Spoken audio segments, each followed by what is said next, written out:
flower of the flower goat.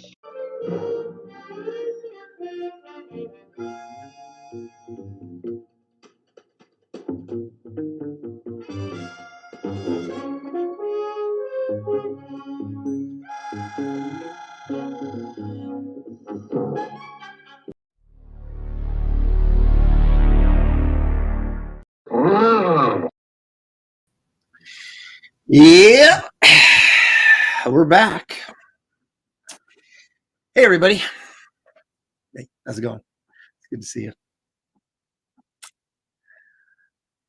No, it's Aaron live again. A last second lunch stream, live stream, lunch stream. 2 days in a row, actually. Killer Squid says it right there. Are you kidding me? 2 days in a row, only in Biden's America. Well, we are in Biden's America, that's for sure. Malin was right. I don't know about what, but probably. I'm working 12 hours today. Time to take it out on the innocent. Referring to me because I am innocent as a newborn babe. Dan Genovese is here. Good afternoon, Dan. Thanks for joining us. Wait a minute. And, actually, I might work more. 7 a.m. to probably midnight. I'll buy the Bisley cover tomorrow. Okay. That's all I care about. Buying the Bisley cover. But thank you. I appreciate that. Odin Dasco just dropped in. Good afternoon, Aaron and Chad. Love the Wild Wild West intro. Is that what that is? Is that the M with the things? Is that what that is? Like rock on or something? Or is that someone cheering like this? I don't know, but it's pretty cool, whatever it is. Hey, Aaron, did I miss the singing from Husker already? Not yet. Oh, he sounded like a howler monkey earlier today. Just, yes. I don't know. Anyway, thank you for joining us. Joining me. Shelly's asleep, so it's just me. It's pretty remarkable that I'm going 2 days in a row here to do some artwork live, but I've got the artwork. If I'm going to do it, I might as well share, right? Look at that. Old James is already pimping for tomorrow's show. 2 p.m. Comic Art Convo. We talk about our favorite comic book villains. So you'll want to join us for that. There, I got the plug in early. Since we're talking about stuff I'm doing, let me just throw this out there real quick. This, of course, is the Blood Hunters campaign page. You can see we dropped off $2,000. We were at 115, 363, and what happened was, unfortunately, one of the backers that had backed the where is it? The Become a Character, which is it's an expensive perk, but you get to be a character in the book.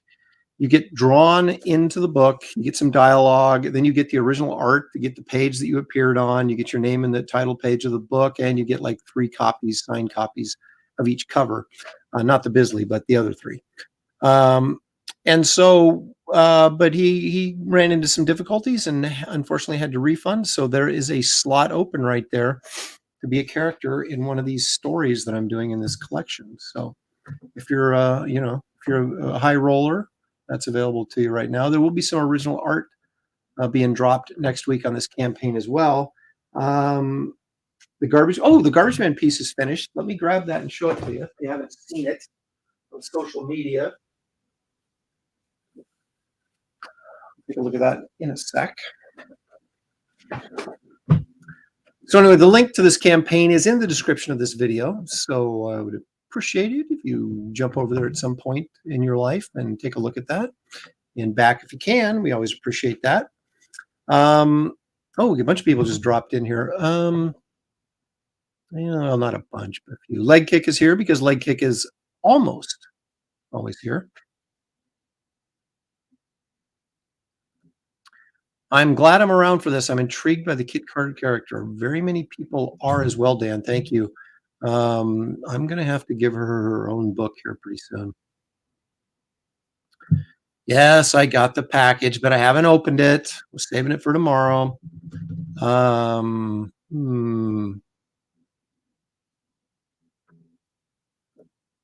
We're already drawn into the book, Aaron. That's why we're buying it. See, that was a joke. See, he was, he was drawn into it. But we got to encourage leg kick to keep trying. Bill Maxwell is here. Mike McCone, or I'm sorry, Mike McCone, Mike McMahon.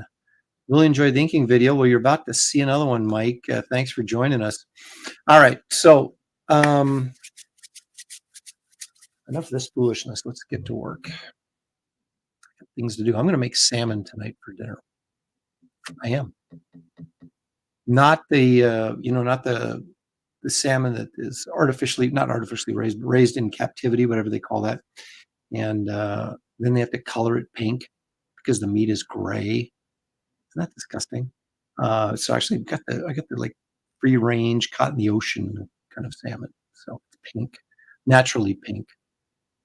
Isn't it weird how fish would know if they're being held captive or not, and it affects the color of their meat?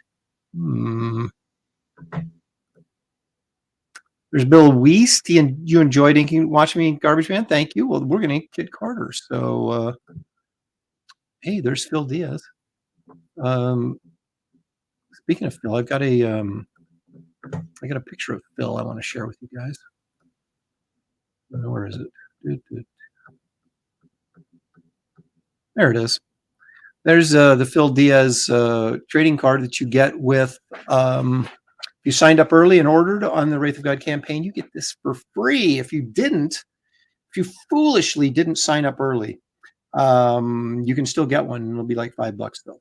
I haven't put them up yet, but I will on the campaign page. So I'm going to add that to your order if you wanted to get one. But anyway, we wanted to give Phil a shout out. Of course, I kid because I care. All right, here. Let's see.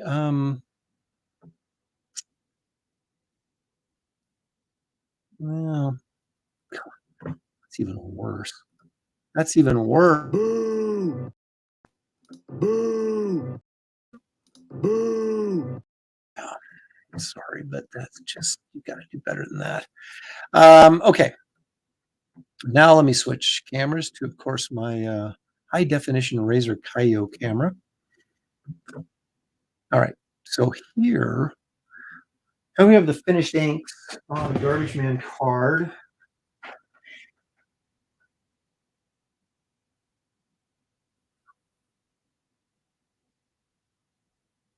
I had to shadow all this in because this is the shadow side. Pull back a little bit here. This is the shadow side. The moon is our light source, our main light source here. So we have all this shadow. So I kind of would have cast a shadow this way. So I had to shade that in, and I did that with some line work over the top of the black shadow there. So anyway, I will put a frame around this course, kind of hinting at it down here. And then this will be a nighttime sky, and then it'll be Garbage Man, and that'll be the trading card. So I actually think that'll be pretty cool. And this original art will be up on the campaign next week, perhaps as early as Monday for sale. So keep your eyes open for that. I'll send out an update before I actually post it. Okay, we have Kit. This is our Kit Carter trading card art, which will also be up for sale once I finish it, which we're going to do right now. I'm going to do her bubble helmet. I'm going to get it out of the way. I'm going to do some more brush work here just to impress Mike Miller. Getting these templates lined up is clean.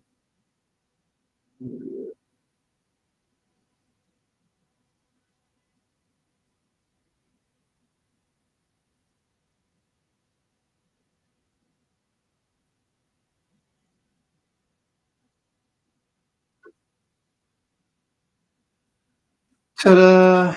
Bubble helmet. All right. So I'm going to ink with a brush to get just the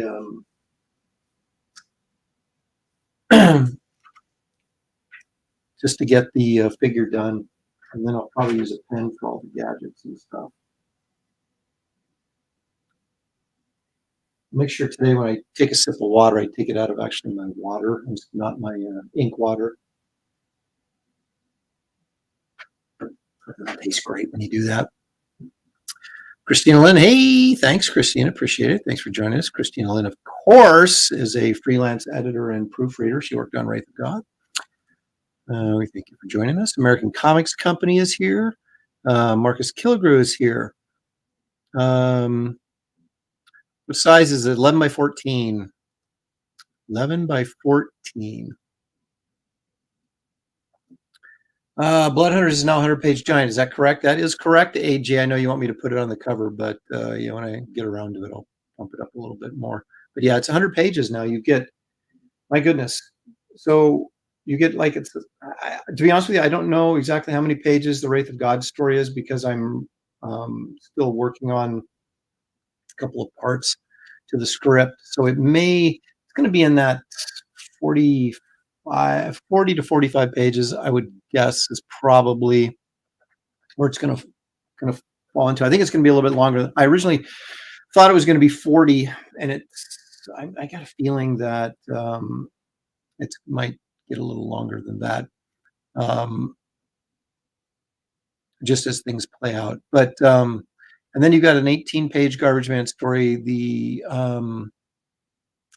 nightclub story, which I have plotted, but I don't have it. I don't have the script written yet.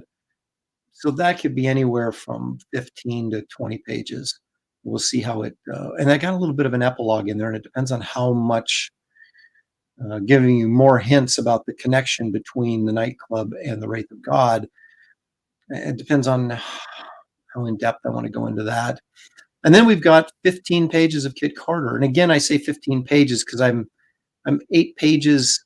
I have 8 pages done, and I'm estimating it's going to take me 7 more to wrap up the story, as I think I've got it planned out. But when you're doing this stuff and you're doing with Kit Carter these 1-page episodes, you might say, "Oh, you know what? I need 1 more in here." So who knows? It could get a little bit bigger than that. But it and then with the extra pages and everything for, the letters page and the bulletin page, and so it could get over 100. So bet you $100. That's my son. Oh no, someone trying to sell me something. So we won't answer that. So yeah, it's going to be around 100 pages. Exactly how many pages I can't tell you right now, but it's going to be thick.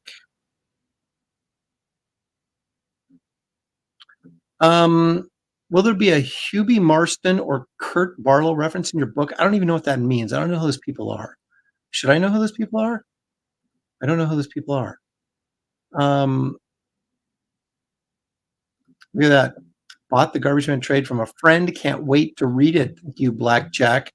If you like monsters, you'll have a good time with that because there's plenty of them in there. But there's an overarching storyline that goes through the entire thing. You get a lot of monsters, different monsters, but there's also a connective thematic thread that goes through the whole thing. So it comes to fruition at the end. And you get the first appearance of the nightclub in there, which hopefully I won't have to rename. Still, that's not sure how that's going to come out. I'm in the middle of that right now, trying to get that taken care of with the copyright attorney, but it's moving slowly. With things like that usually do. Anyway, all right, let's get cracking on the show.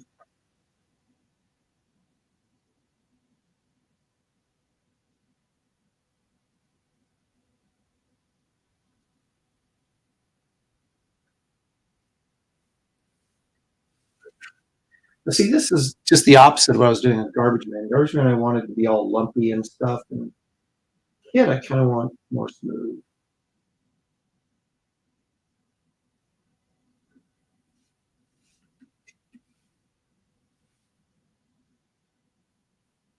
There's I'm always moving the page around to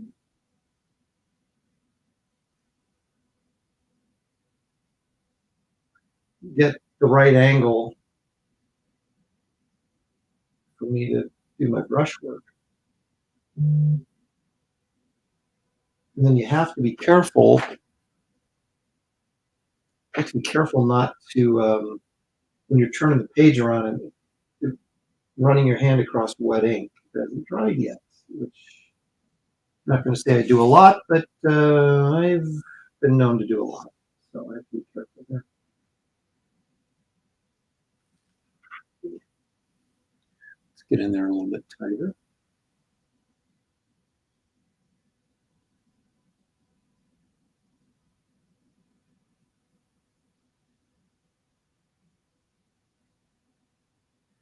It's the throwback character, so a little bit throwback stylized is not a bad thing with this character. I mean, in terms of line work or whatever.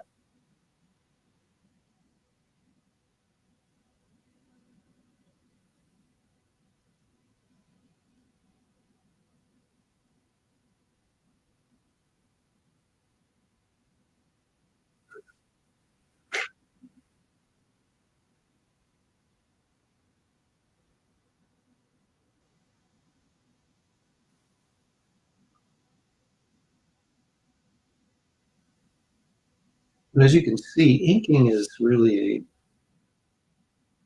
you have to have an aesthetic. You have to have an eye, for what looks good and what doesn't look good.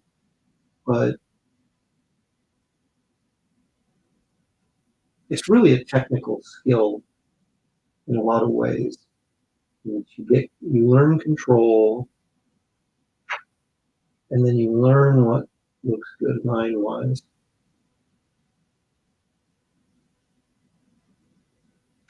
I think it helps if you're, the best inkers, generally speaking, are people that draw pretty well.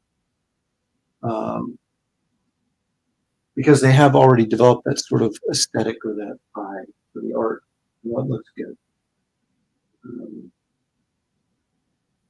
That doesn't mean, if you're not a particularly good artist, that you can't become a pretty good inker. Because like I said, a lot of that is control in getting comfortable with the tools and getting them to do what you want them to do.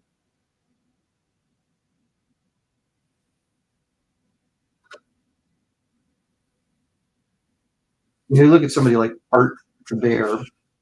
He's a really good inker, but he's also a really good artist. And the fact that he can draw really well makes him a better inker.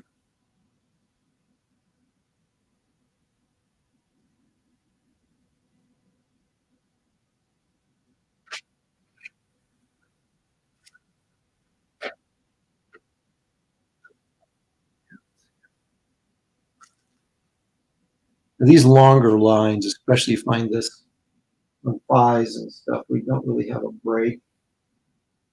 It's kind of hard to make that entire length smooth without a little hiccup in it. So you do it to the length that you're comfortable with, and then you try to go back over the top of the line and connect it, like I just did there with that line, so it looks seamless, even though it really isn't.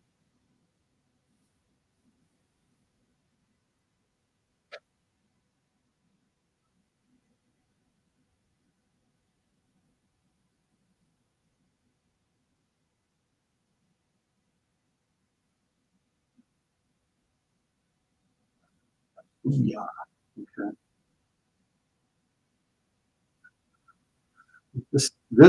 This line here is going to be tough. But see, what I can do is where this little pouch, those two lines connect right there. That can be my starting point rather than starting all the way up here and trying to make this one sweep of the line without making any mistake. Because this one's going to be hard enough. This way. See how I stop there? Then what I try to do is kind of pick up. Keep the same flow going, It ain't perfect, but it's good enough for government work. You know, go back in, you know, be perfect and touch it up like that.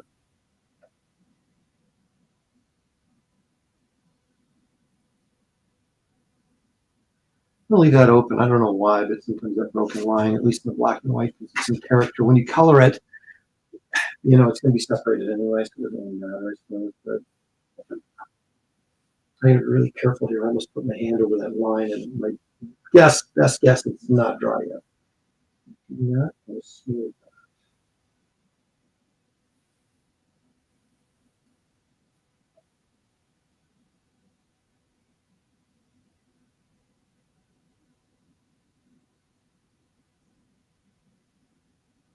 Oh,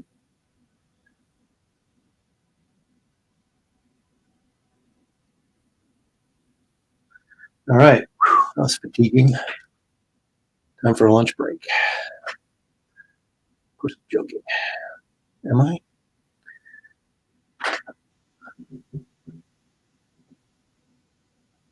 Creative Faye is in the house. Scott Williams draws like Jim Lee. Terry Austin draws like Byrne, I imagine. Yeah, but they don't draw as well. That's the thing. But he can draw. Bill says, is there a rule of thumb you use from going thick to thin with your line work, or is it more instinctive? There are two answers to that question, Bill. There is yes, there is logic to it, but I have opted after learning the rules to break them quite frequently. The rule really is if you help create line weights by, for example, if your light source is top lit, let's say she's top lit, okay, then you go in here and your line weights underneath would be on the shadow side are supposed to be heavier, while the line weights on the top are supposed to be thinner. I don't really follow that much anymore. What I try to do is just get variance for the sake of variance, but it does make sense to a certain degree. For example, this up here with her, you start up here with this curve, and this would normally, mine is about the same, but most people, well, actually, this is a better example. It starts out thin right here, and then gets thicker as it curves away. So you take each you take each curved surface and treat it like it's its own, like a cylinder or a ball. And assuming the light source is at the top, so you'd be thinner up here, and then as you curve away, it's going to get a little bit thicker. I don't do that anymore because I think it's too predictable. So I just go sort of how I feel. I mean, a lot of people, like say Kevin Nolan, uses a thin dead weight line, which is just thin, which you'd get with a pen, right? If I outline something with the same width pen and didn't go back up to thicken up any areas, you're going to get the same line weight all the way around the figure. That's what someone like Kevin Nolan does, and that's a style. It's perfectly acceptable. And but I tend to sort of go from thick to thin to create variance, but I don't necessarily follow any specific guidelines. I just kind of go by what I think looks or feels right, because I think ultimately that's what, I mean, you can make rules and regulations about just about everything. But the question is, are they really necessary? I think you need to understand why those rules are there. It's the old adage of you got to learn the rules before you can break them. But once you understand why something is done a certain way, then you sort of kind of make your own adjustments and say, well, I don't agree with that, or I do understand it, but I still think it looks better if I do it like this. And that's kind of the approach I've taken. Don't like to be systematic when you're producing art. There has to be a certain level of interpretation or aesthetic that you bring to the table that doesn't necessarily make sense in a logical way. Because even if you do something completely correct all the time, it doesn't necessarily look the best. See, that's going to be too thick right there, but I can go in this little bit of white out and correct that later. Um,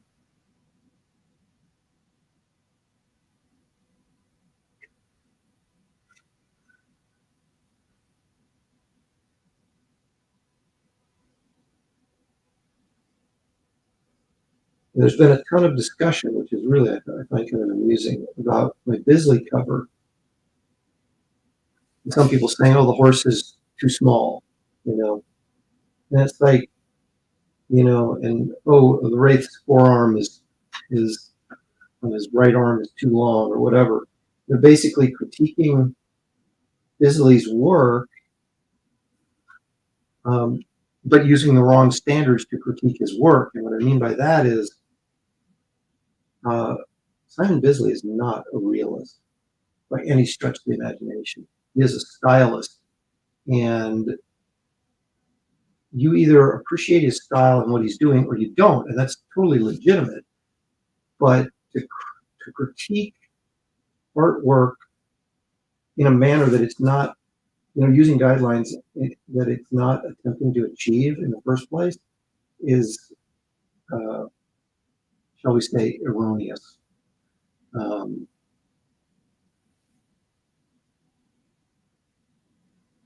That gets back to what I was just talking about with these ink lines.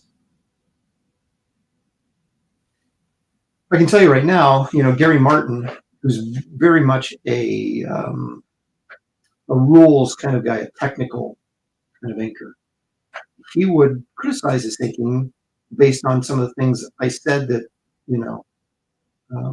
but I'm not doing, right? But I would say, is it effective or not? And if the artwork ends up being effective at the end of the day, then the other stuff doesn't matter. And with, like Bisley's art, it's about the energy, it's about the audacity of it. It's about how do you respond to it viscerally? You have to be intelligent about how you critique stuff. You can't just kind of do stuff one size fits all. You just can't. And some people, it's like looking at Barry Smith's Conan work as opposed to John Buscema's. John Buscema's is more accurate in terms of realistic proportions and facial anatomy, but is it better? That is a matter of opinion. And Barry Smith's original artwork goes for way more than Buscema's does, way more. So what that tells me is that those unique differences that he does that are not realistic and that are not standard, and that people outside of comics who don't really have a lot of experience in the language and diversity of comic book art styles, they're not going to get it. They're not going to get what Barry Smith is doing. How come his eyes are so big and the nose is so small? And they'll look at Buscema's and go, yes, that looks like a person. And so they'll like that better. But when you really get into the art form of comics and start to understand it, there's like a variety of ways to approach something, and you have to sort of either appreciate someone's unique vision, or you don't have to, but you have to understand that that's what's going on there, and you can either accept it or reject it based on its own merits.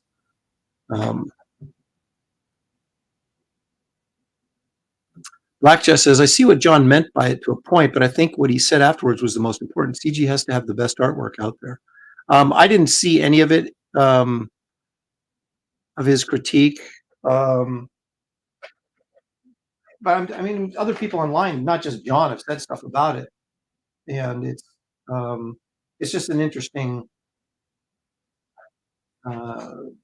it's a conversation point. But whether the horse should have been bigger or whether the horse should not have been bigger, I would argue it should not have been bigger because Bisley didn't make it bigger.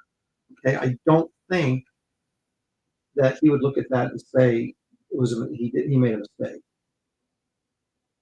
The horse is the size that he wanted it to be. You can say it either works for me or it doesn't work for me, but I don't know that you can criticize it as being wrong. Um, that's my only point. Um, I mean, you get Simon Bisley to do something, you're hoping it's wild and crazy. You don't want something serene and more sedate. It's just.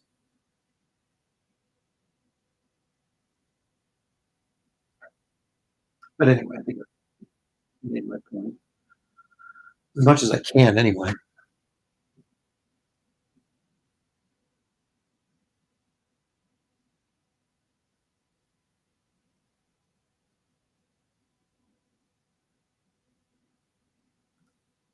Yeah, I mean, I bought the original from him. I was so happy with it. Yeah, there you go. I mean, you take a look at some of his stuff, like his Judge Dredd, Batman, like you're talking about here, his Lobo stuff, heavy metal. I mean, it's you know, my anatomy here on Kit Carter is pretty accurate. People would look at this and go, "Yeah, I'm comfortable with that. That looks, like a woman or something should look." Um, but there's a lot of guys who are just like extreme stylists, and they're pushing it to another level. And you either like it or you don't. But it's not a right or wrong thing, or a this sucks and that doesn't kind of thing. I talked a little bit about that yesterday. People referring to Rob Liefeld. Like, well, you may not like what he's doing, but don't say it's bad or don't say it sucks, because that's not the right way to approach it. You either like it or you don't. And I think that's the way to approach it, because I think that's a legitimate criticism. If you don't like it, it doesn't work for you. Then you have your reasons why it doesn't work for you.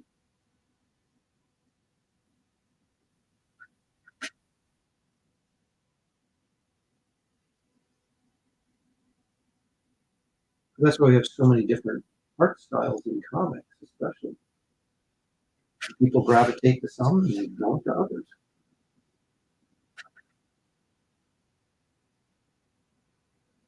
There's a lot of guys that are way more popular than I am, that I would argue that, well, wait a minute, I'm a better artist than they are.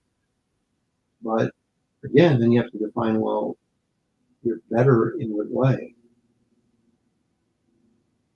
So it's to be a slippery slope. So I just learned to kind of say, okay, this is what I do. And someone else does it differently, and that's totally fine if that's what people like. And that's ultimately, who are we doing this for? Everybody likes to say, oh, I'm doing this for myself. Well, no, you're not, because you're selling it. You're attempting to sell it, so therefore you're doing it for an audience. So we have a certain amount of responsibility to make it as appealing as you can to the widest swath, swath, swath, swath of people. And some people are more successful at that than others.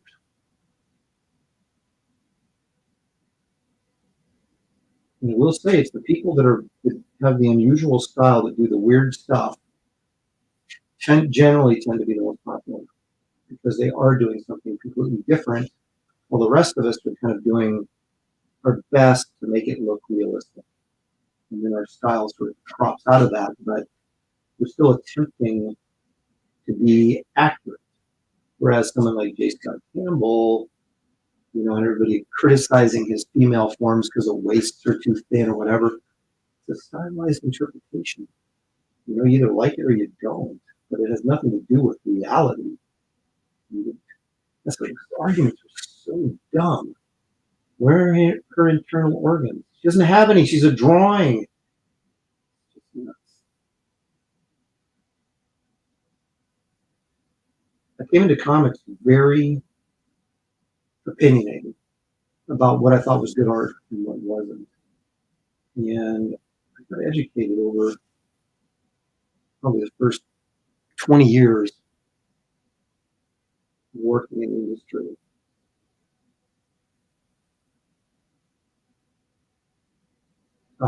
developing an appreciation for different approaches and trying to get inside the head of the artist and what they were going for. And then you say, okay, he was going for this, did he achieve it? You know? And that doesn't mean I necessarily became fans of, and sought certain people's art out, but I learned to appreciate it.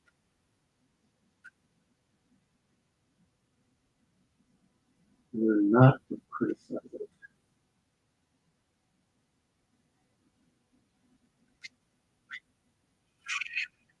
Or at least criticize it stylistically. You can criticize stuff because they made poor storytelling choices or whatever.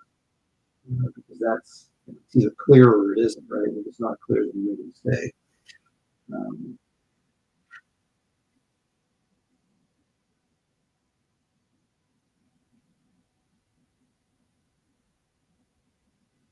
I just want to be able to defend my decisions that I make. If people don't agree or don't get it or don't agree or whatever, that's fine. But I don't want to be in a position where someone says, "Why did you do that?" And I'm sitting there like,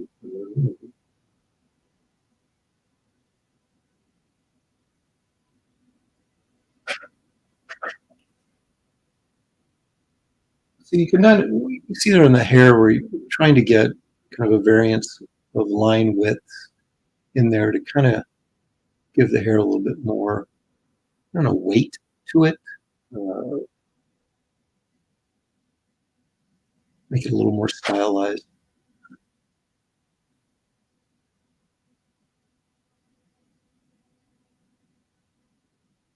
I like looking at hair as like a mass as opposed to a collection of tons of little lines, which I guess in reality that's what it is, but you don't really see that with your eye. Um,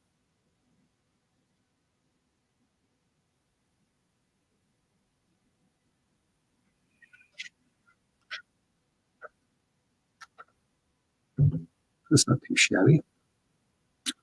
All right, what's everybody going on about here?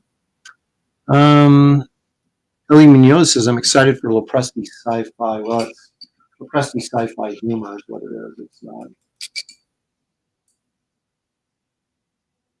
not traditional sci-fi by any stretch of the imagination. Sequential treasure, Samer by, okay. Hey, let's see here. I respect John's opinion, but like, I don't agree with Graham Nolan. I know that they are wrong about their opinions. uh, Well, yeah, I mean, it depends. Horse people actually are defending the drawing and saying it's more accurate because when you get someone like, say, John Wayne, for example, if you really take a look at how big he looks when he gets on a horse, um, it's you don't really think about it because you're seeing reality and it's moving, and you don't really when you have a like a picture that's a freeze frame, it's an illustration that doesn't move. You can sit there and really sort of it doesn't go by the screen in a second, so you don't have time to think about it. You actually have time to sit there and look at it and look at it and look at it and analyze and analyze and analyze, and then you start uh, creating these opinions about it. And but on a regular horse, I've always thought that the horses look too small in reality. So if I mean, I like what Frazetta did with his horses and made them gigantic, like everybody's riding a Clydesdale, it feels like, because they're so big and thick. But horse people get really pissed off at Frazetta stuff because it's not accurate. So again, what's your point of view?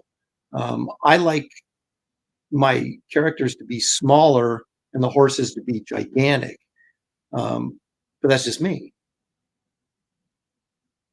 Whereas someone else may say, you know what, in fact, I know for a fact that Bisley mentioned to me, he said, you want to get good horse reference. He said, get pictures of people playing polo because you get the horses moving in, a variety of different ways that you can get um, you know, uh, some interesting positions to put them in.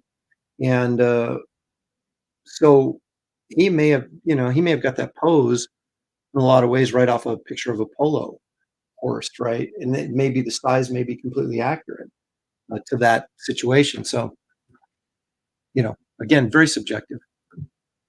Everyone keeps bringing up Death Dealer, and in '95, Bisley drew the Death Dealer comic for Frazetta. That is true, and it's really cool. It's pen and ink, not painted. Had a Frazetta painted cover, of course, but then the interiors were by Simon Bisley, and they were all pen and ink, like he did with Lobo, and it was really good stuff.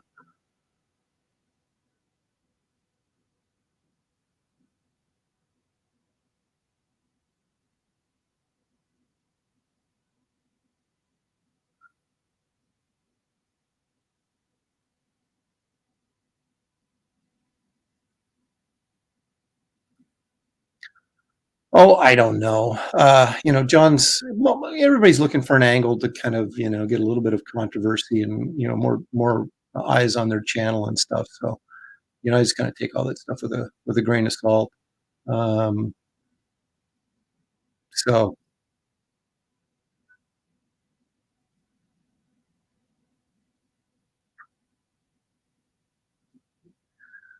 well, that's the only thing I would say is I don't think it's probably a great idea.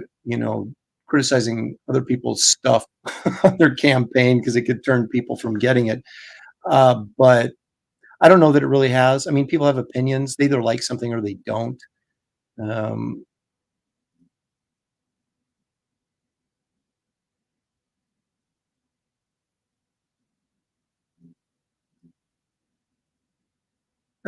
yeah. I mean, again, you're talking about truth and things like that, and it's like, but that doesn't necessarily affect someone's opinion. Something can objectively suck, but then you can find people that still like it. So, what do you do? Um,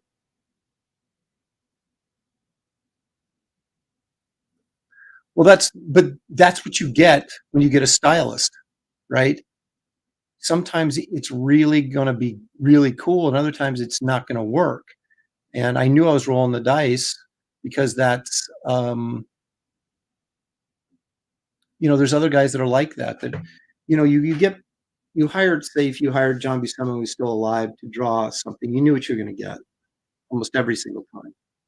John Burns the same way. Somebody like Bisley or somebody like Rudy Nebres is another guy. Kevin Nolan's very much a stylist, and he's got some pieces that are just like brilliant, and other pieces you're kind of like, I don't like the way the anatomy looks on this, you know. So there is a bit of a gamble when you deal with someone that's an extreme stylist, um, because their vision of their interpretation and what goes into that is, you know, it's hard to qualify.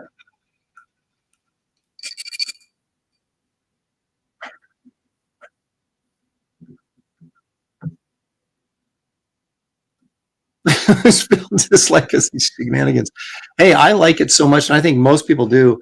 When I do my print campaign in the spring, which is going to have the Keown werewolf, bloody werewolf, as a blacklight poster, I'm also going to do that Bisley cover as a poster because I think it's really, really cool.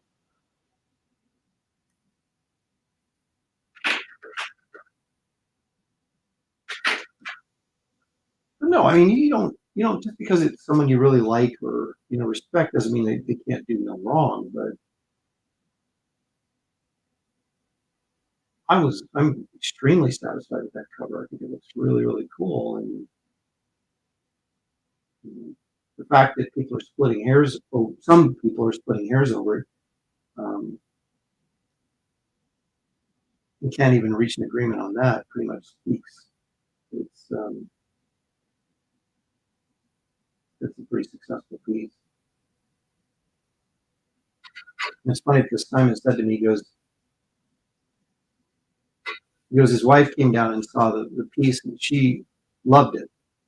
And so he goes, usually she hates all my stuff. She really liked this one, so I must have done something right. So I kind of laughed about that.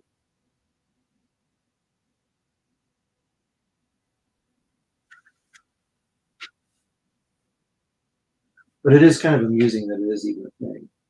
This is even a point of conversation. Um,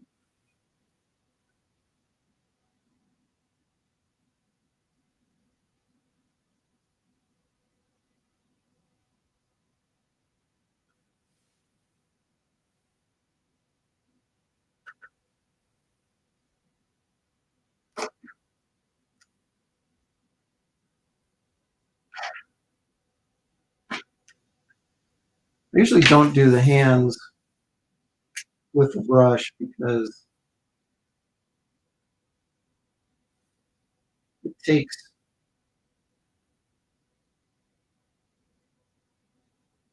a real high level of concentration to make those angles. The brush, and especially talking while drawing, it's kind of hard to maintain that focus. So why even bother?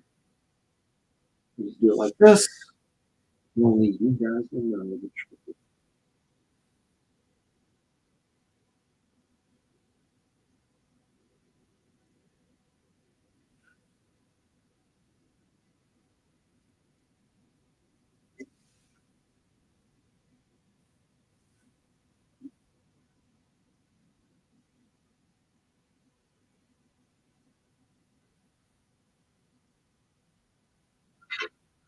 All right, I'm going to go in and do a face.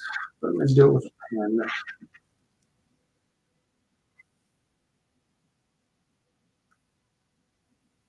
If I can find the right size.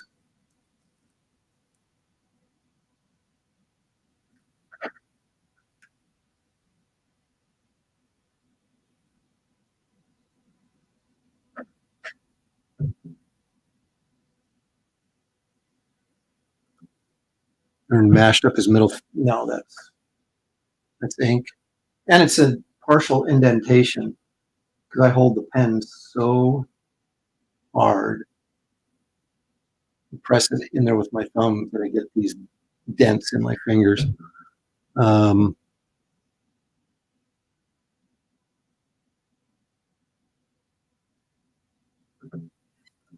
no, I'm not going to sign the Bisley cover at all. I mean, if someone asks me specifically, I will sign it. But it's like I didn't sign any of the Keown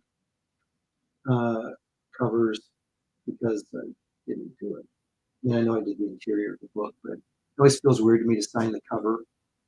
I mean, I do it at shows and stuff, but on my own books, I kind of feel like if someone actually wants me to, I will, but I'm not going to do it otherwise. And the campaigns are set up to, if you want a signed book, you get the signed book by buying the multi-packs. And then I don't charge for the signature. Not that I charge a ton for signatures anyway, but didn't I just say I was going to do the face? Do the face. So I pushed the camera down here when I got distracted and forgot what I was going to do.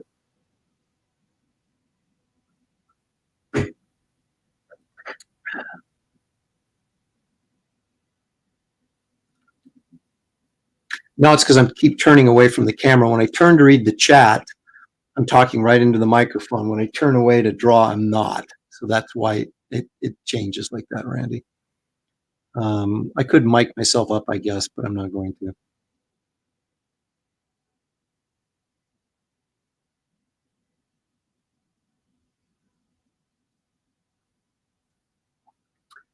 Thank you, Leg Kick. I would agree. We're very cool guys.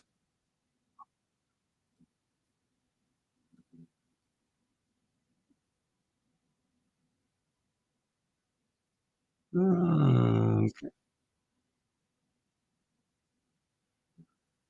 I'm looking at Kelly for the next campaign, but if I might do Kit Carter next. I'll tell you, I've been working on some ideas, and how to approach the next campaign, which seems kind of silly because I'm still working on this campaign. We're still in its infancy, but I'm really thinking of doing a Kit Carter hardcover 64-page graphic novel, 8.5 by 11, basically the same size as um, the like old Marvel graphic novels. They used to do the graphic novel series, and basically what just Alex Ross just did was Fantastic Four. So it's a little bit larger format. And when you do something like that, it's like I don't want backup stories in it. It doesn't really make any sense to me. It's supposed to be a hardcover graphic novel for this specific thing. So then I'm like, well, then how do I deal with, you know, keeping people going on Rank of God if I take a detour and do Kit Carter? And I thought, what if I did, look at this, what if I did like a 16-page black and white Wraith story and made it its own little comic book as an add-on or as a different perk. So basically, you get to get two books in the same campaign. You get the Kit Carter graphic novel, 64-page graphic novel, and then the 16-page, um, you know, floppy black and white Wraith comic, and that would be, an additional like $10, $15, whatever. That wouldn't be 25, which would be the Kit Carter graphic novel. So it'd be like an add-on.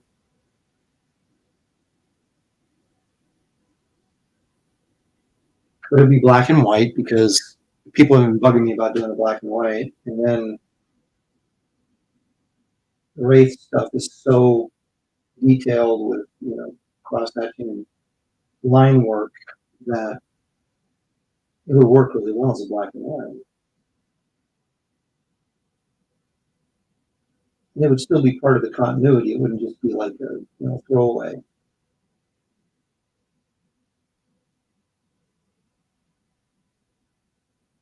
So that just popped into my head today, and I'm thinking I might do that.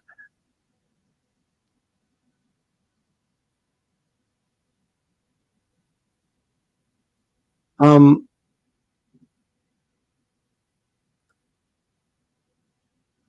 Actually, I was good friends with Plug for years, and he doesn't remember me anymore. I don't know if it's an age thing or what.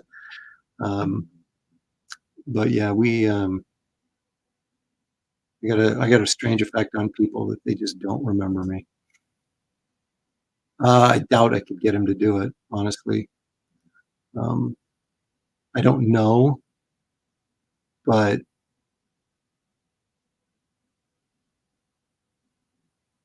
I would guess that Adam probably would feel uncomfortable being associated with me right now, considering the political climate we're in.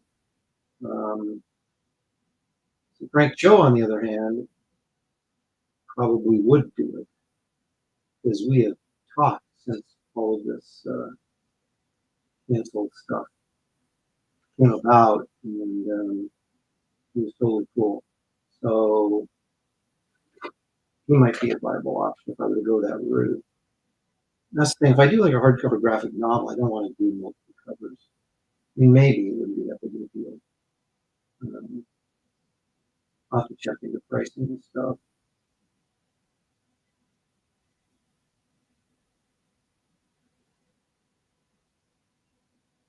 That's the thing. If I did a Frank Joe cover or an Adam Hughes cover, they would like outsell mine like 5 to 1 probably.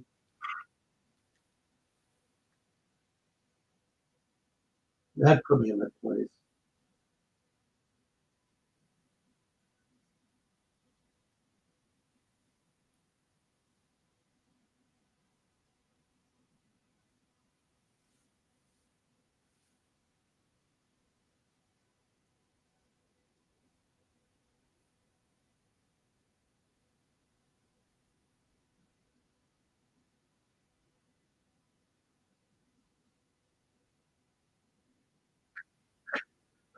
That He's a pretty face. I'm very pleased with that face.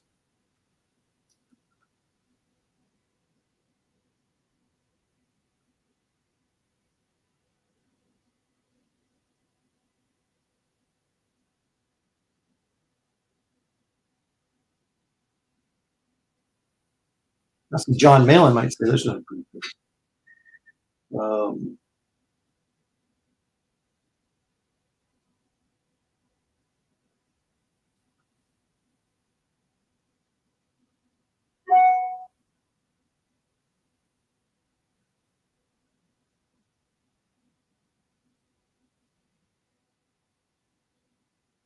focus. Focus up, man.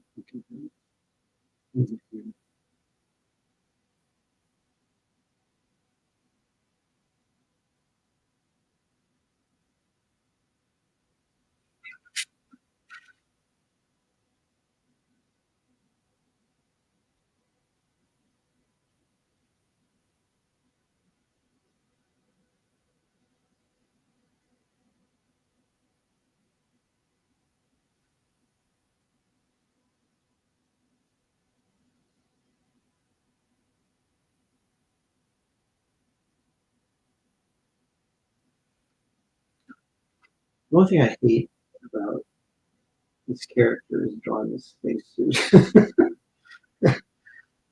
Once again, give me jungle comics or give me death. Um,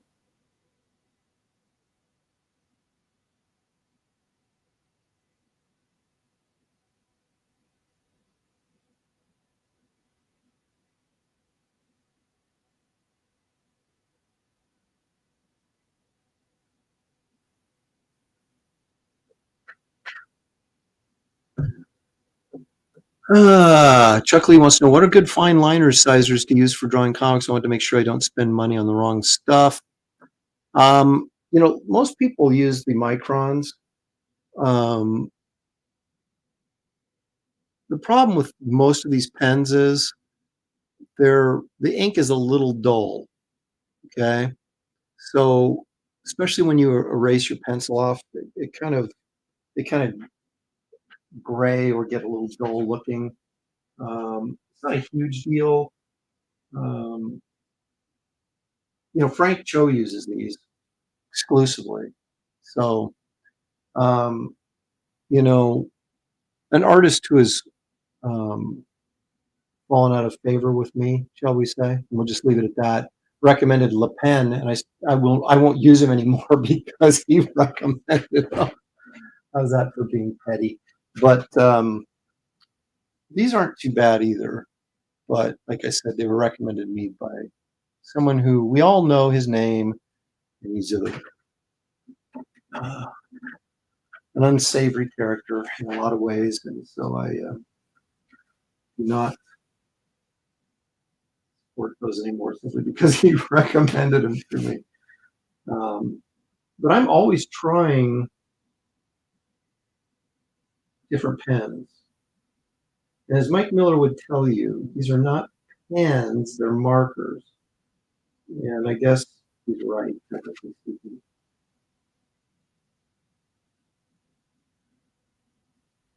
I don't know that there's that many people that use the Crow Quill pens that they dip in the ink. People like Danny Mickey and kind of old school dudes still use those. And they're harder to use, and you have to worry about, you have to be careful you don't splatter your ink because if that nib catches a fiber in the paper and snags just a little bit, it'll splatter. And the guys tell me they get flexibility on those tips after they use them a little bit, but I have never really experienced that, at least to my satisfaction. Um, I find these more responsive because they're more like using a pencil, which is again what we're all, those of us who draw, this is what we're all pretty much used to. So it's more comfortable to use these, and they look fine, when they print. Like I said, they look a little bit different on the original art because they're a little bit um,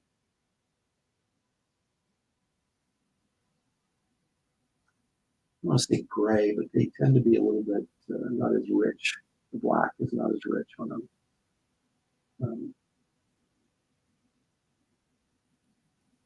But it really ends up being, to a certain degree, experimentation, right? And what you like best and what is working for you.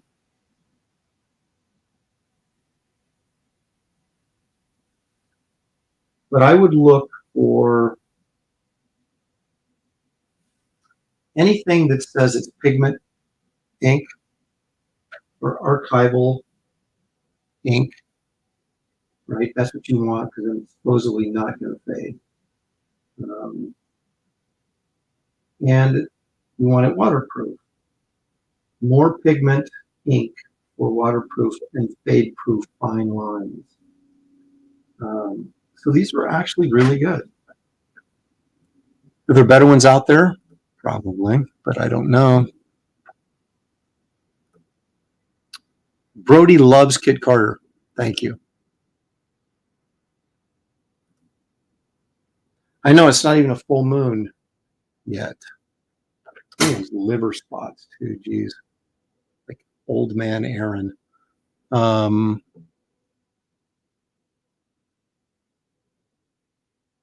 Yeah, the Copic ones are fine too. And if you're using the black, thick Copic markers to fill in your blacks, then it'll match, that same sort of intensity. I mix and match. Like I'll like big areas of blacks, like I did on this garbage man piece. This is all I filled this in with a brush with ink out of a jar. This waterproof India ink here. But then this, you can't really tell. You can a little bit right there. I went in with a marker, a black Copic marker, to fill in these black areas because it was just faster. And then these are not brush lines; these are pen lines from the Micron here on these rocks. So I am mixing and matching, and you can't. It's really hard to tell, but if you turn it to the light and you get the reflectivity on it, you can see that there's a different consistency in the ink out of the well as opposed to the pen ink. So these heavier black areas, I filled all these in with a brush. Except that looks like that was marker right there, but you can't really tell on this camera. But you can a little bit in, up close. But again, unless you're looking for it, it's not something that's going to stand out. If you know what you're looking for and you're specifically looking for it, you can tell the difference.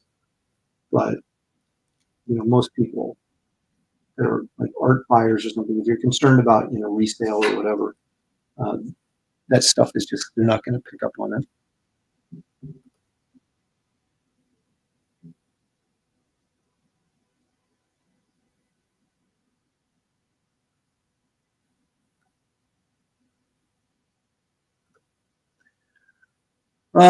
Yeah.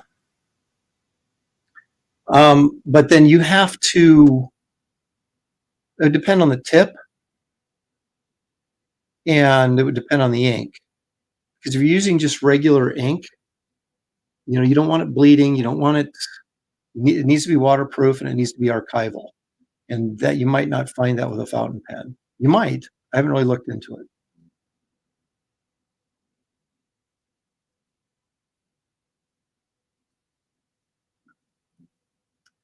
I bought a old-fashioned leather-bound stitched sketchbook with the rough-edged paper and everything, and with a lock on it that a belt that kind of went around it and locked, and came with a feather quill. When I was in Europe, I left it there. I'm still just furious at myself for doing that.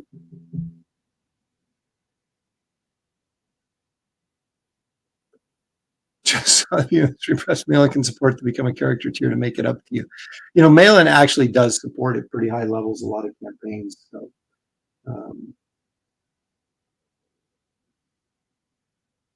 I don't really have any complaints about John. Brian Suddenly Old drops in and says, hey, all got a haircut and an oil change today, feeling fresh and smooth running. What's going on here today? Same as usual.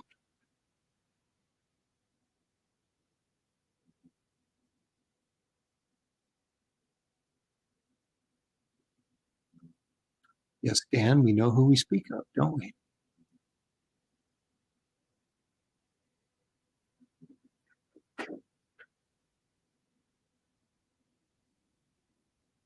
I got these. These are more. These feel way more like markers when you use them. These pen sticks. Black India ink quality marker. What does that mean? I don't know. No, it doesn't even say it's waterproof. That makes me a little nervous now. I just saw the India ink quality and I was like, these are really more like a felt tip. They're from Austria, so it can't be all bad. I don't know what that means. You can see the tip is softer, like a marker, whereas these microns have a much harder tip. I guess you can tell by looking at it, but these are a harder tip. This is a little bit more squishy. So I didn't, yeah. Someone suggested yesterday they use those brush pens. I have never really got into them, but I have people that swear by them. So, but I'm only like partially committed to the brush anymore. I used to be fully committed. Now I'm just sort of, I'll use it when I can use it.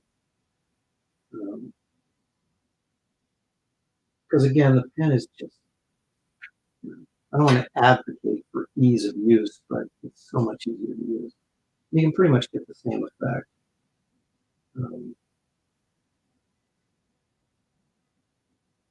What I learned was that it's not the tool, it's the person using it.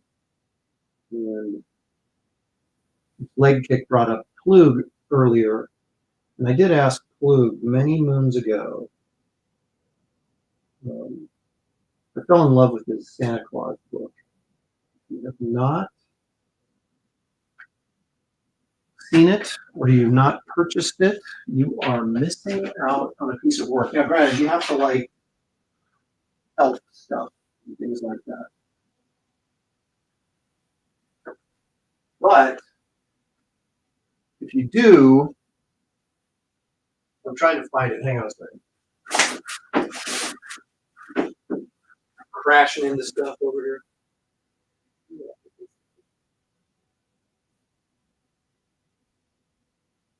There it is. Okay. This was originally published by Tundra, which was Eastman's. Okay, so it's the Life and Adventures of Santa Claus. Hardcover, obviously.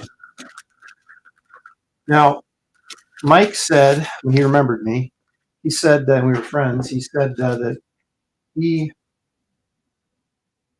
thought the printing job,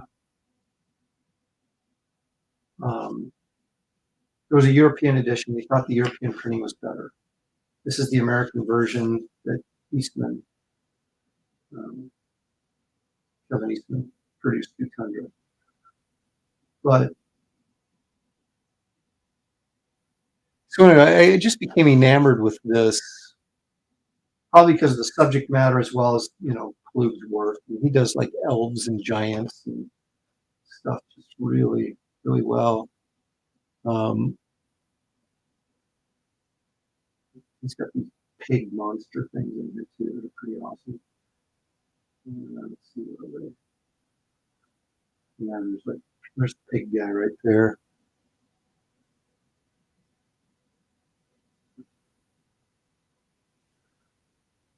So it's just a wonderful book. So it's pen and ink and then watercolored by hand. So the originals are, this is what the originals look like, for pen and ink and watercolored. I would highly recommend you getting this book. You can find it on eBay, and it can't be that expensive. But I discovered this. It came out in the early 90s and mid 90s. And I asked him, I said, I asked him what he used to ink it with. And he said, whatever was within reach. And that's when I started to realize, well, first of all, I was kind of like, that's crazy. But then I talked to Kevin Nolan and asked him the same thing, what he used. And he said the exact same thing as Plug did. He said, whatever is within reach. And I was like, wow. And that's when it really dawned on me. It's like, it doesn't really matter what you use, it's just how you use it. And so I became less snobbish about being a brush inker and just started worrying about, the finished look of the drawing or the illustration. Did I successfully execute it? And those are my main concerns. And how I get there, it doesn't really matter as long as I get there. So I'll often do a combination of brush and pen.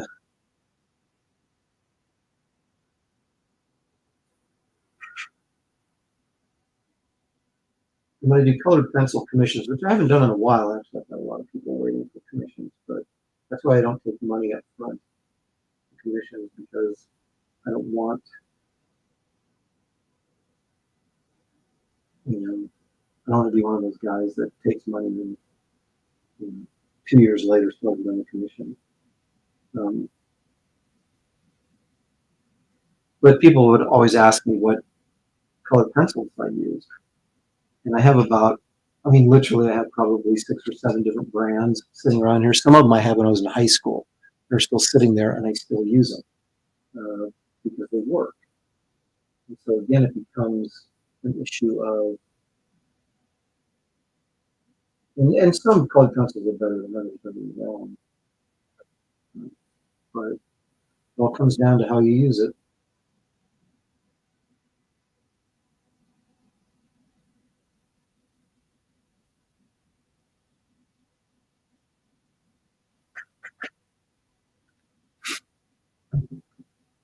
Marcus Killigrew agreeing with me. After a while, that's what happens. Brush, micron, 10 hot quill, whatever works.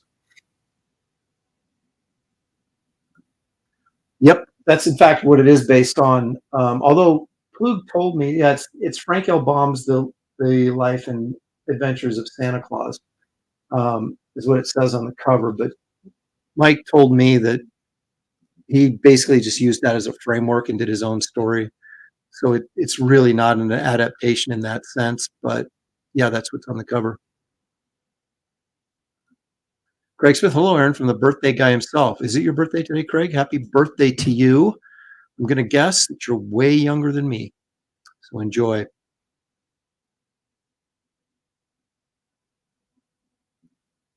Next time you help a guest on your show gain more backers, should we call it the Lopresti lift? Well, I don't know that I've ever done that, but yes, we'll make it a thing. There you go. HR says, I got that one. He's a Plug fan, Planet of the Apes. Yeah, we already answered that. That Plug, a Batizad with Jam DeMatteis is wonderful. Yeah, it's the same type of thing, right?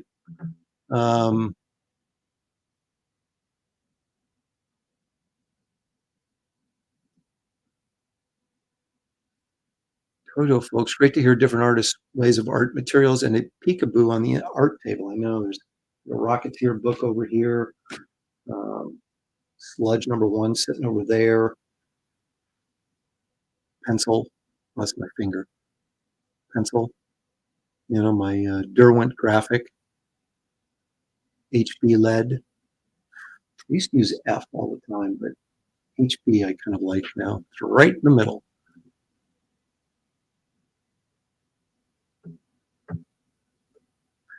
Greg, 44 today. Well, according to your picture, you don't look 44. You look much younger than that. So congrats on being 44 and looking really young.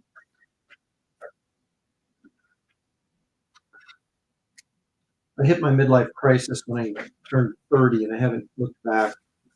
I've been in crisis ever since. I literally, man, I could not believe it when I turned 30. Because it's like, it seems like when you're a kid, it takes forever to get. I mean, I remember specifically having, thoughts when I was little, like in kindergarten, about what I would be like when I was 16. What would I be like when I was 16? You can drive, and then so it took forever to get to be 16. And then when you're 16, it took forever to get to be 21. And then suddenly I was 30.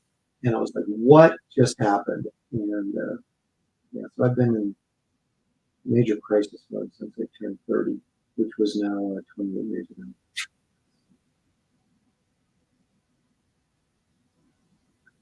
But I have not bought a car or a motorcycle. Isn't that what guys do when they get in they have their midlife crisis? Is they buy a Corvette or something? Of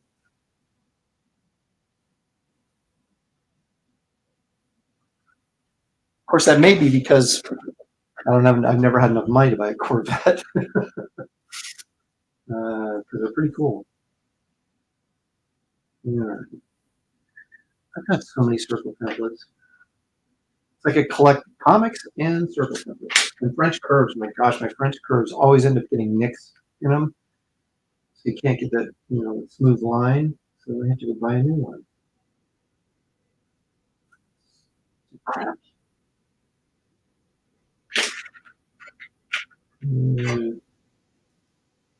Let's see.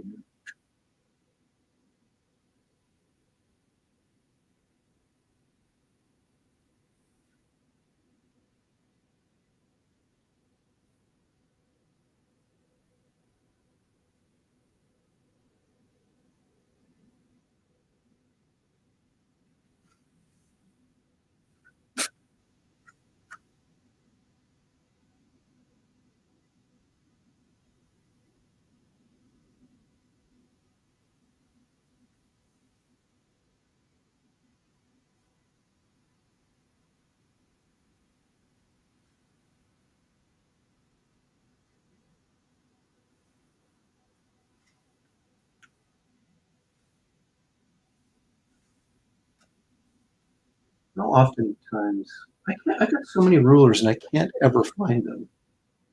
So I oftentimes will use just if I got something that's flat, I'll use it as a straight edge.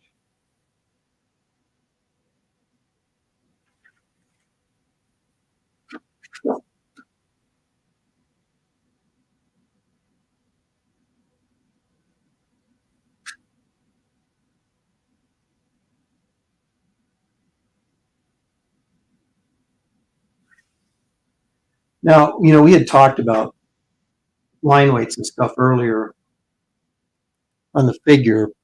And the funny thing is, this is all going to be a black background with stars. So there's not going to be any line weights anyway. You take the time to do these great line weights, and it's like it doesn't matter.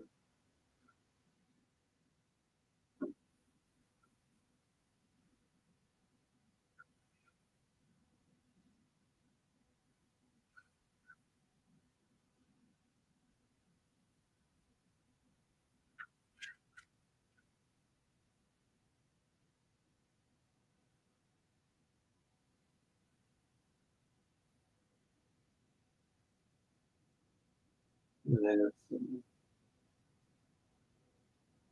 accordion style wrinkles to this air hose.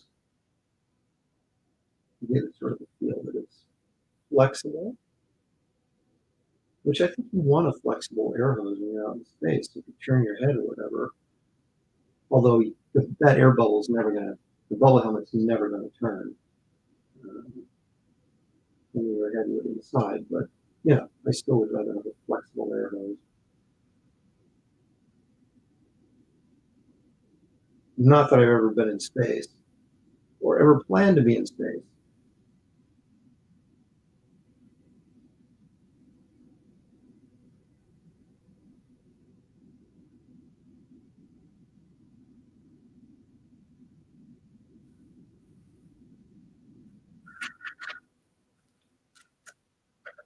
This is going to be, this is the,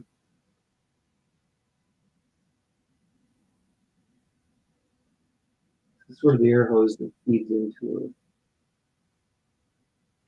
a helmet so that she can breathe. I think I should put a filter in there, but no.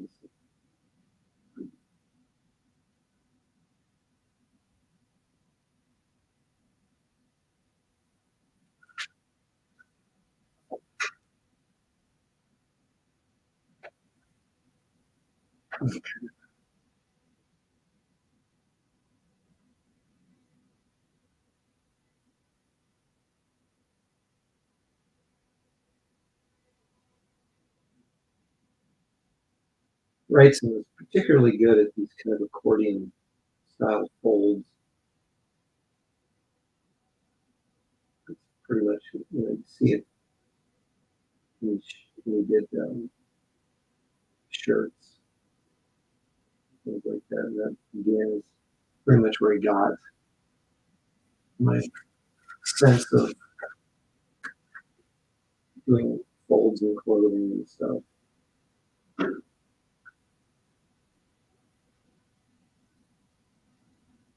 I need an oval for that. I think this I can freehand.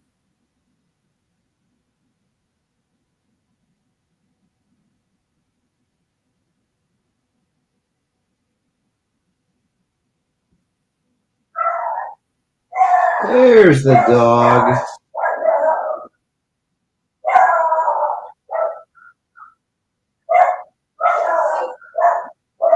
It's interesting how the smaller the dog is, the bigger the mouth they have.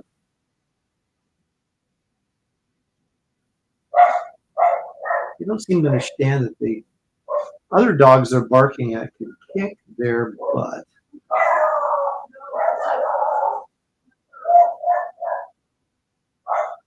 Shelly's down there trying to corral him, but doesn't seem to be working too well for her.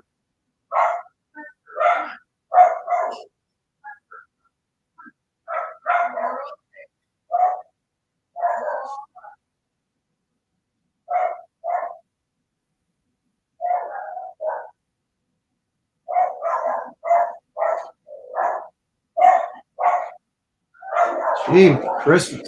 All right, I'm going to go put a tranquilizer dart into my dog.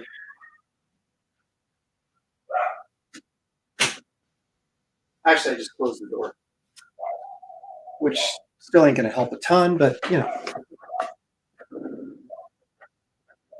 better than nothing.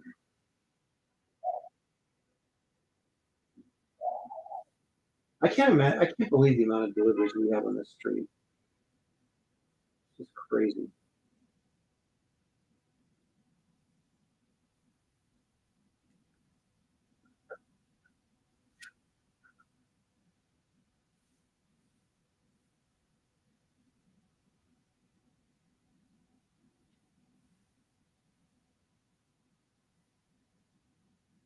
A little bit of line work here. The old pen.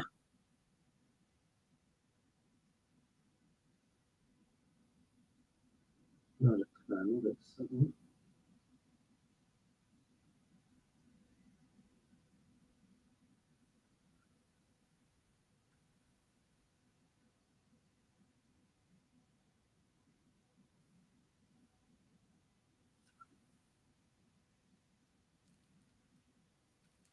See the big picture here. What do we got?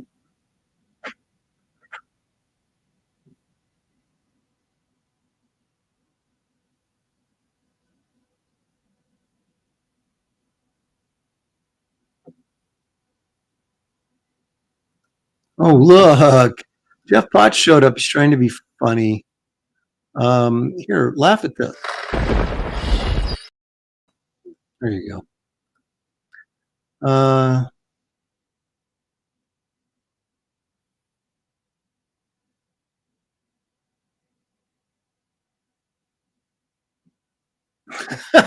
Do us all a favor and draw Shelley as Kit Carson.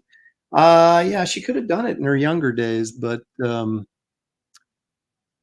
although I don't know I could ever get her head inside a helmet bubble like that, she'd get claustrophobic and freak out. Well, look, Peyton's here. Here, Peyton, this is especially for you.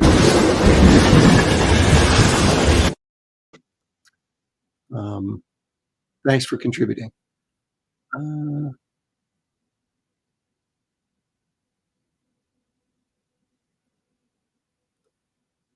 Is it 46?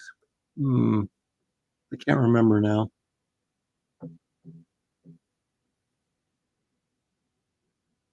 That's right. Poor Art.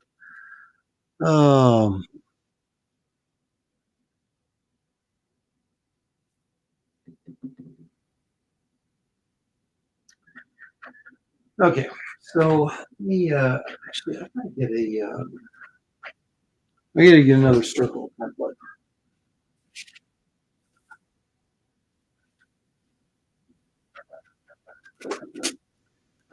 These are always good.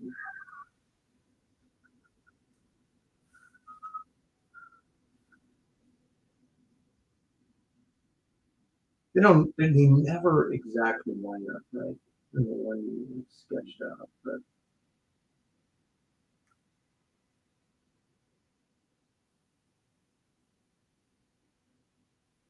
close enough.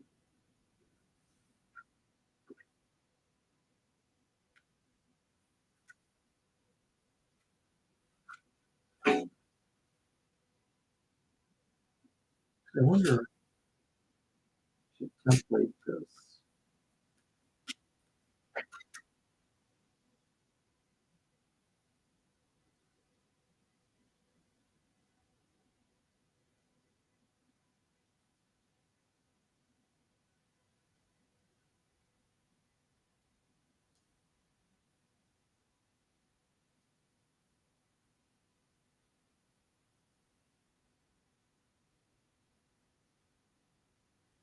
No.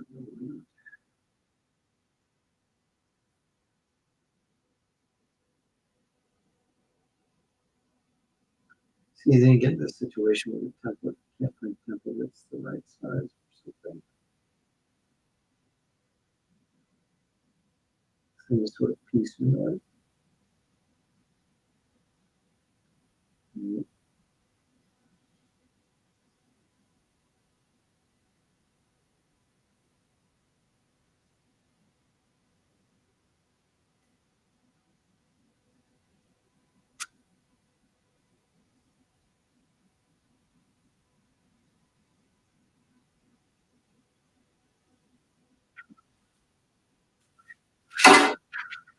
Yeah, good enough for me.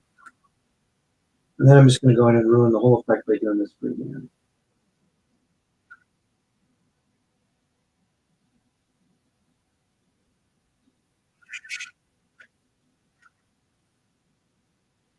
We can probably go in here and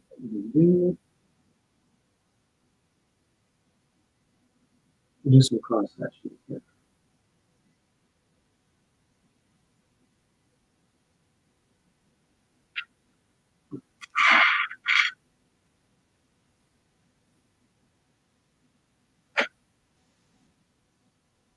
Oops. Let's do this.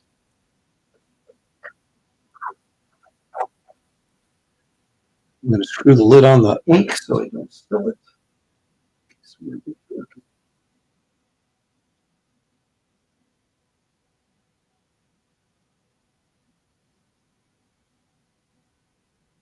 I kind of use a pen just like the brush in this instance.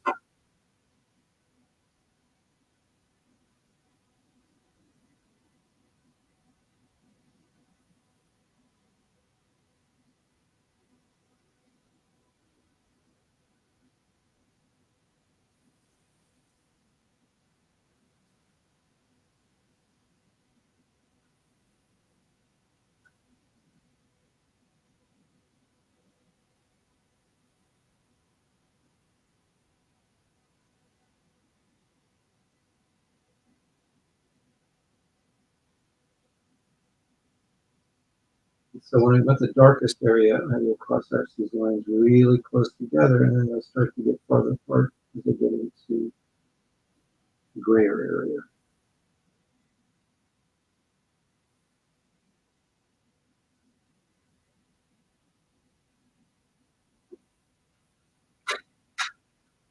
This is a whole lot of work for really very little reward. Right?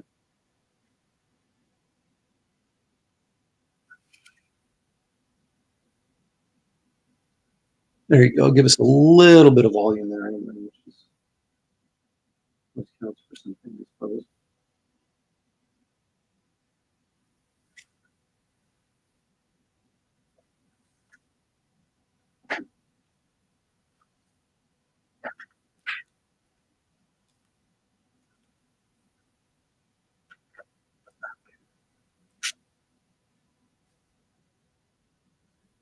It's going to totally change the shape of this gun because I don't have a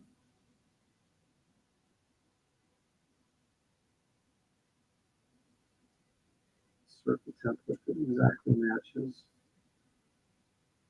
Well, I don't know it really matters because I keep changing my gun almost every time I draw it.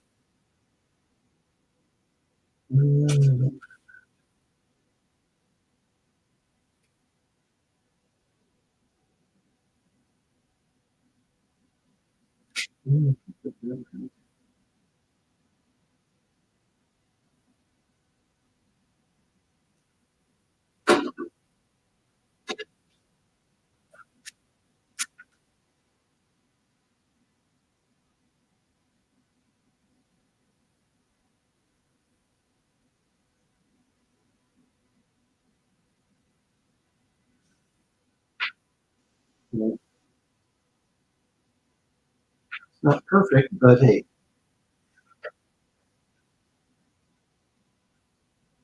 Which of us is really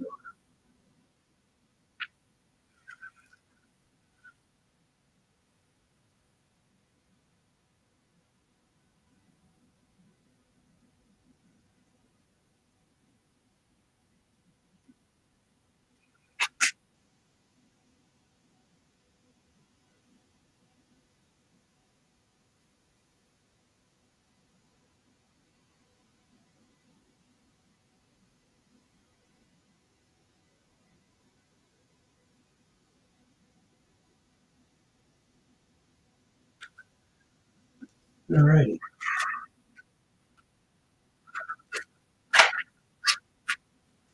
Keep knocking that camera on. It's like an earthquake in here. You have Shelly hold the helmet off of her hip, Aaron. Problem solved. Yeah, then she have to bleach her hair too. I don't know if she'd be up for that.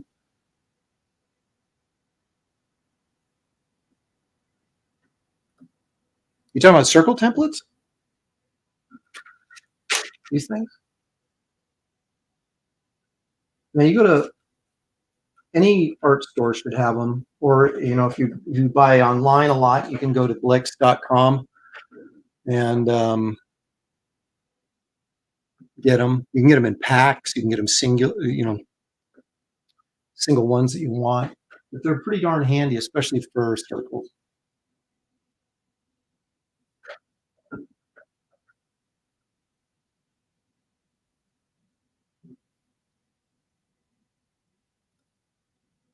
Or ellipse drawing templates. There you go.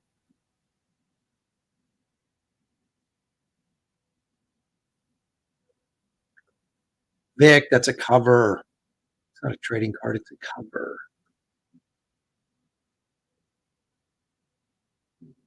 That is one of your 4 cover options.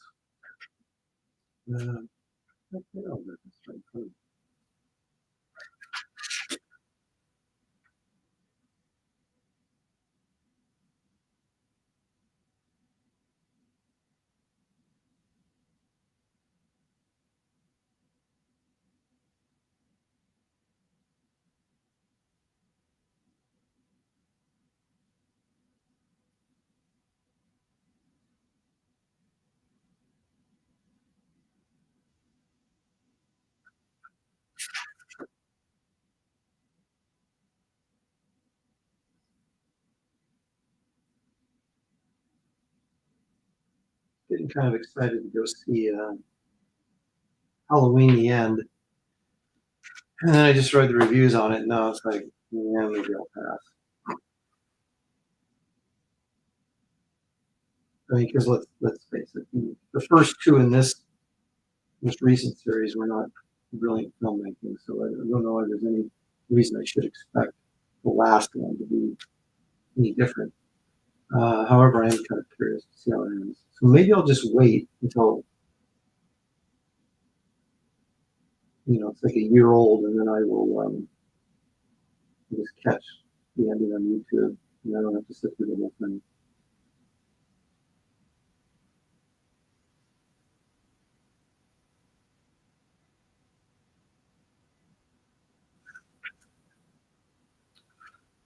Alrighty, look at that. Little Buck Rogers ray gun.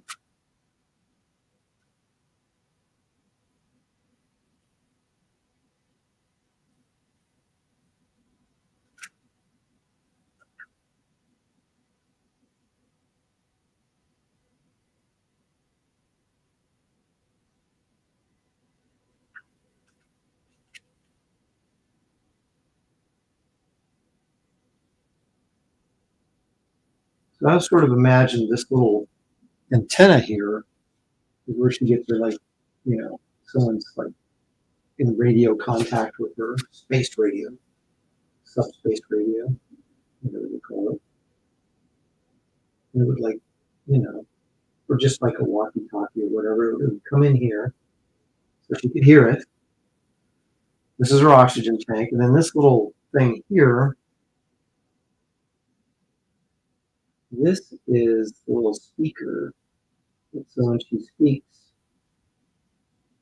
you can hear her outside her bubble.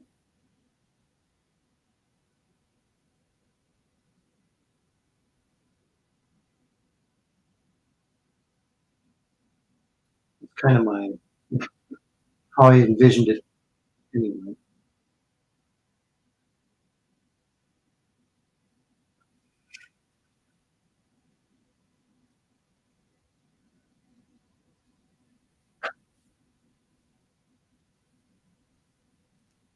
All right, so that's pretty much it. As you can see, this is way more open than what I did here in terms of detail.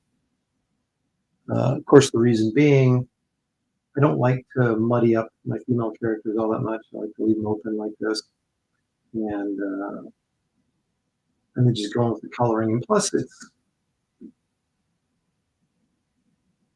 more old style. I mean, there'll be some detail here in this rock in the background, and this, of course, will be all space behind her. And I will reveal that to you guys when I get it done, much like I did with the garbage man piece. But we've been going, what, an hour and 40 minutes? That seems a healthy length of time. But anyway, there you go. There's Kit.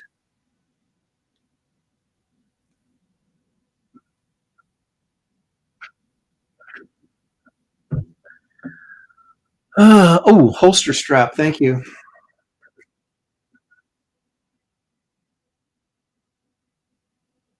I'm guessing I eventually would have noticed that, but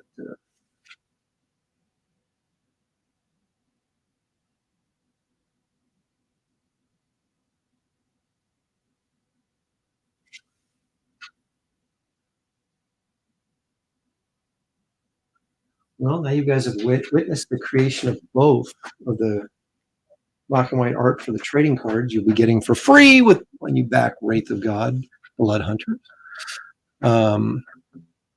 Speaking of which,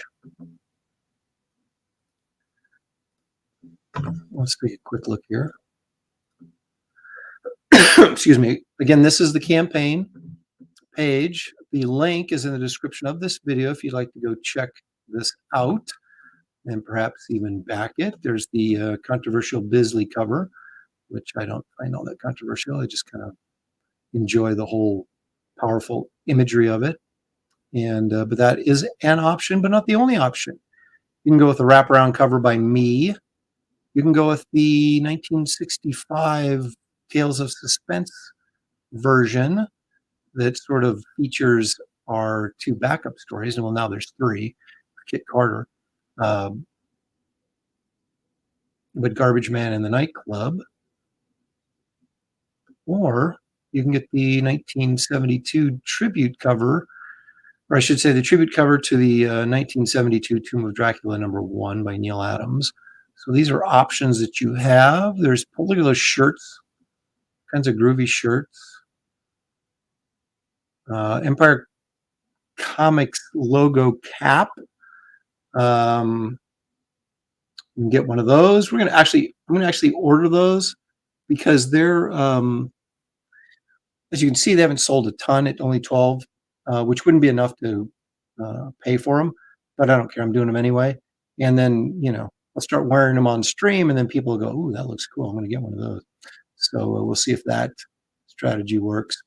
But anyway, you can get your cap, you can get shirts, you can get shot glasses, you can get the one of everything, and that includes everything except the Bisley cover, which you would have to put in as an add-on. And the reason they're not a part of any of these perks is because when I launched the campaign, I didn't have the artwork and I wasn't 100% sure if I was ever going to get it. So that's why. But you can add the Bisley on with like $2 or $3 shipping. So it doesn't really change anything about the perk. You can just add it on. Be a character in the story. A spot has opened up. That was taken, but now it's available again. So if you're kind of a big roller and you want to be in the book, you want your name in the book, and you want the original art that you're on so you can show your friends, you have one opportunity right there to do that. And as I said, there is, I got all the different cover perks. You can get the Garbage Man shot glass, you can get the Wraith of God shot glass, or you can get all 3 books and the Garbage Man print together in the 3-pack plus, which is a really good deal.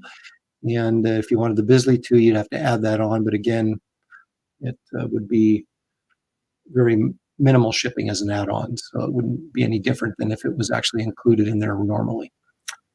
So anyway, there you go. That's the campaign. The link is in the description of this video. So please check that out. There's Kit Carter again. You'll be getting a card of her. You'll be getting a card of Garbage Man. Other extras come along with it as we reach different stretch goals. When we hit 120, there's an Esther Queen of Hearts playing card to go along with your Wraith of God Ace of Spades playing card that we all got last time.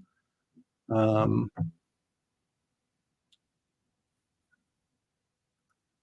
that doesn't work. Hang on a second here. There I am. So yeah, this is an actual playing card. So you're going to get a Queen of Hearts with Esther to go with this, along with those other 2 trading cards, plus a letters page, plus a bulletin page, plus we've hit the 15-page extras of Kit Carter's story that goes in there. So yeah, moving right along. It's a great value. You're looking at 100 pages for $25. It's a tremendous value.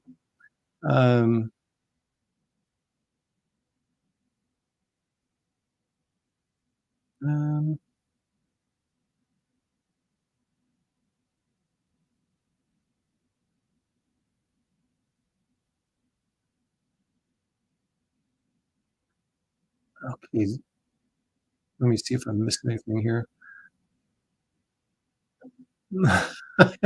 Right, the visit cover as well. Malin is just bitter. Oh, I know. I got a Gail Keown cover. Now I've got a Bisley cover. Who will be next to piss off Malin? I don't know. I'm not trying to.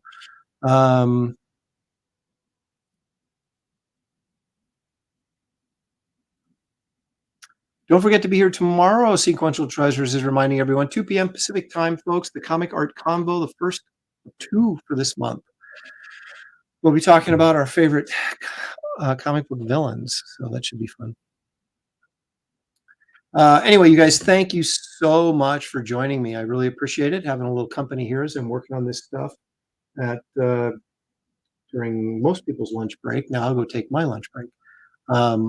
But what is today? Friday? So have a great weekend. And Like I said, join us for Comic Art Convo tomorrow if you're around at 2 o'clock. Sunday shows at 5 o'clock with me and Shelly, and who knows what else. Craziness will ensue there. And then it just keeps on going. Comicsgate Kings on Monday. Tuesdays the professionals. Holy smokes, will I ever get off the YouTube? Anyway, I'll get back to work right after I have lunch, and you guys be safe. Thanks for joining me.